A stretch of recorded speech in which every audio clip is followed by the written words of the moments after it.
Hello friends, welcome to Sathya cooking. இன்றைக்கி செய்ய போகிறது அரிசி மாவு புளி உப்புமா. ஒரு பாத்திரத்தில் 1/4 கிலோ அரிசி மாவு போட்டுக்கோங்க. அதில் தேவையான அளவு உப்பு,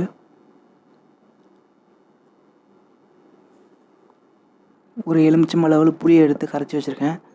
அதை கொஞ்சம் கொஞ்சமாக அதில் சேருங்க. இந்த மாவு வந்து ரொம்ப தண்ணியாகவும் இல்லாமல் ரொம்ப கெட்டியாகவும் இல்லாமல் மீடியமாக பிசைஞ்சுக்கோங்க. இந்த உப்புமா வந்து அரிசி மாவு மட்டும் இல்லை, சேமியா, அவல், பச்சரிசி, புழுங்கரிசி நோயில் கூட செய்யலாம். ஒரு கடாய் வச்சு அதில் 3 ஸ்பூன் எண்ணெய் விட்டுக்கோங்க. அதில் 1 ஸ்பூன் கடுகு, 1 ஸ்பூன் உளுத்தம்பருப்பு, 1 ஸ்பூன் கடலைப்பருப்பு, 4 காஞ்ச மிளகாய் எல்லாத்தையும் போட்டு லைட்டாக வறுத்துக்கோங்க.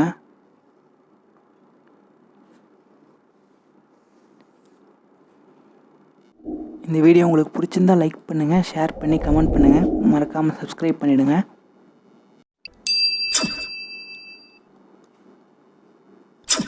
சிறிதளவு பெருங்காயத்தூள், சிறிதளவு கருவேப்பிலை போட்டுங்க.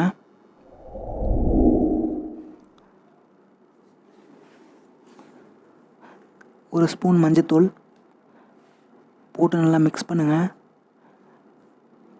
நம்ம புளி தண்ணி ஊற்றி ரெடி பண்ண அரிசி மாவை அதில் கொஞ்சம் கொஞ்சமாக கலந்து கிளறுங்க. கைவிடாமல் கிளறிட்டே இருங்க, அப்போ தான் அடி பிடிக்காமல் வரும். ஒரு 5 மினிட்ஸ் நல்லா கிளறுங்க. இந்த உப்புமாவை நீங்கள் காலை உணவுக்கும் சாப்பிட்லாம், இரவு உணவுக்கும் சாப்பிட்லாம்.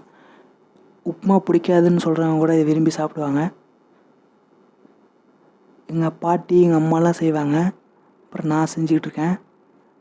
இதை உங்களோட ஷேர் பண்ணிக்கிறேன்.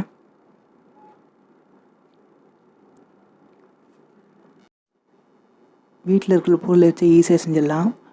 1 ஸ்பூன் எண்ணெய் ஊற்றிக்கிறேன் அதில், அப்போ தான் அடி பிடிக்காமல் வரும். இந்த உப்புமா புளிப்பும் காரமும் சேர்ந்த வித்தியாசமான சுவையாக இருக்கும். அரிசி மாவு புளி உப்புமா ரெடி. இந்த வீடியோ உங்களுக்கு பிடிச்சிருந்தால் லைக் பண்ணுங்கள், ஷேர் பண்ணுங்கள், கமெண்ட் பண்ணுங்கள், சப்ஸ்கிரைப் பண்ணுங்கள், பெல் பட்டனை அழுத்திடுங்க. அப்போ தான் புது வீடியோ போகிற நோட்டிஃபிகேஷன் வரும்.